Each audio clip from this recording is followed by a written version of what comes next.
1967, Neil Armstrong, the first man to walk on the moon, was celebrated as a national hero. While he certainly was an extremely brave man, but why was he a hero? Perhaps the scientists and the technicians who developed and constructed the spaceship should have been equally or more celebrated than he was.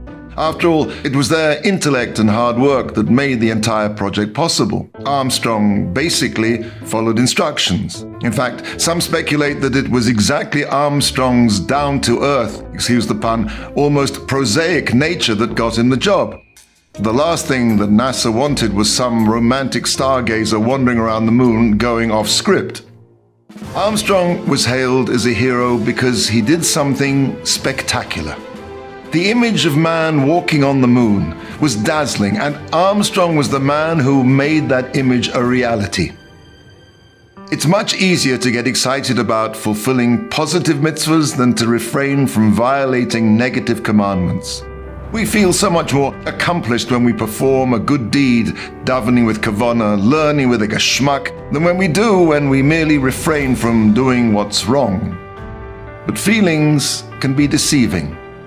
Doing a mitzvah aseh may feel more holy, but the Vilna Gaon tells us that in fact we get much more reward for refraining from sin. The Mishnah in Uktzin, Perek Gimel, Mishnah Yud Beis, teaches that Hashem grants each and every tzaddik 310 worlds of reward. La'anchil lo'avai yesh. The Gaon writes that a full 300 of those worlds are granted to the tzaddik because he turns away from evil, sur meira, whereas only 10 of those worlds are given to him because he did an aseh tov, he did something good. It may be easier to do a positive mitzvah, mitzvah's aseh, celebrating Yom Tov, learning an intriguing daf, or praying a meaningful tefillah than it is to refrain from transgressing. The feeling of spirituality, the wow factor, is indeed much more readily accessible in the cases of aseh tov. But the substance of a Jew, the foundation upon which all is built, is the sur meira.